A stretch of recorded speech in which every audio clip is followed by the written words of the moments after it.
Let's mic देश का मिजाज साउथ।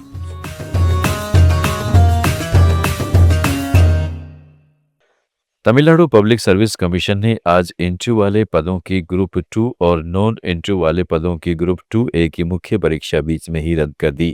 इसकी असल वजह चेन्नई में परीक्षा केंद्रों के आवंटन में गड़बड़ी रही। चेन्नई में अरुम्बक्कम केडीजी वैष्णव कॉलेज में सैकड़ों अभ्यर्थी अपने एडमिट कार्ड के मुताबिक पहुंचे, लेकिन वहां लिस्ट में उनका नाम ही नहीं था। लिहाजा उन्हें परीक्षा में बैठने नहीं दिया गया। नाराज छात्रों ने ईवीआर पेरियार सलाई मार्ग पर जमकर विरोध प्रदर्शन किया। भीड़ बढ़ती देख तमिलनाडु पीएससी ने पूरे राज्य में परीक्षा तत्काल रद्द कर दी। कमीशन ने कहा है कि जल्द ही नई तारीख घोषित की जाएगी।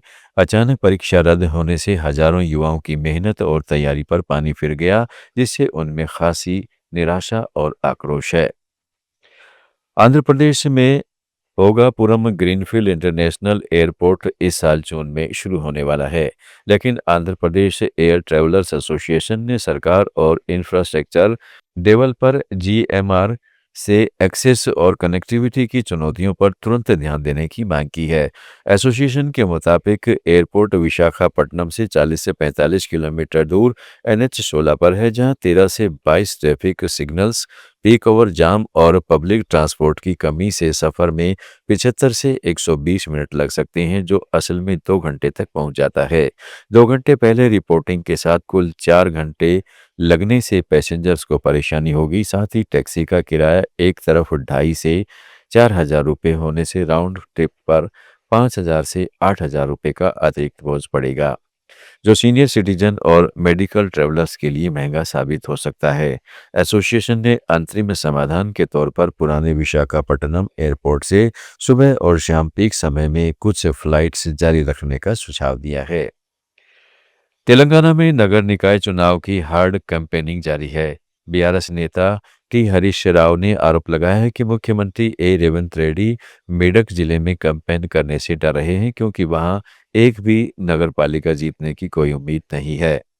रेड्डी पड़ोसी जिलों जैसे निजामाबाद, करीमनगर और वारंगल में घूम रहे हैं, लेकिन मेडक में नहीं आ रहे, क्योंकि वहां मतदाता उनसे पूरे न किए गए वादों पर सवाल करेंगे। दूसरी तरफ रेवंत रेड्डी ने भूपालपल्ली में एक जनसभा में पूर्व मुख्यमंत्री केसीआर पर हमला बोलते हुए कहा है कि केसीआर अपने फार्म हाउस में सो रहे हैं, क्या उनकी फोटो देखकर वोट देने से वे नालियां साफ करने आएंगे। उन्होंने प्रधानमंत्री नरेंद्र मोदी पर भी निशाना साधा कि वे इस इलाके में कभी नहीं आए। उन्होंने बीआरएस बीजेपी को एक ही सिक्के के 2 पहलू करार दिया। केरल में सीपीएम के राज्य सचिव एमवी गोविंदन ने कांग्रेस हाईकमान से स्पष्ट करने को कहा है कि क्या वे विपक्ष के नेता वीडी सतीशन के उस बयान से सहमत हैं, जिसमें उन्होंने कहा था कि United democratic front Jamaat Islami Hind की केरल यूनिट का समर्थन स्वीकार करेगा। कोझिकोड में प्रेस कॉन्फ्रेंस में गोविंदन ने कहा है कि कांग्रेस के अन्य नेता और हाईकमान को इस मुद्दे पर अपनी स्थिति स्पष्ट करनी चाहिए। यह विवाद तब उभरा जब सतीशन ने हाल में कहा कि जमात इस्लामी ने भारत में धर्म आधारित राज्य की अवधारणा को छोड़ दिया है, इसलिए उसका समर्थन स्वीकार किया जा सकता है। अब सीपीएम इसे सांप्रदायिक ताकतों के साथ जोड़कर बताकर कांग्रेस पर निशाना साध रही है। पुडुचेरी सरकार ने चेन्नई में एक मृत कौवे के सैंपल में बर्ड फ्लू वायरस की पुष्टि होने के बाद सतर्कता बरतते हुए एक एडवाइजरी जारी की है। पशुपालन विभाग के अनुसार स्थानीय वेटलैंड्स, पोल्ट्री फार्म्स और लाइव बर्ड मार्केट्स में निगरानी बढ़ा दी गई है, क्योंकि माइग्रेटरी वाटर फाउल बिना लक्षण दिखाए वायरल ले जा सकते हैं और इसे घरेलू मुर्गियों में फैला सकते हैं। निवासियों से अपील की गई है कि वे बीमार या मृत पक्षियों को न छुएं और अगर ऐसा कोई मामला दिखे तो तुरंत स्थानीय अधिकारियों को सूचित करें। अधिकारियों ने कहा है कि मनुष्यों में ये संक्रमण बहुत दुर्लभ है, लेकिन सावधानी बरतना जरूरी है।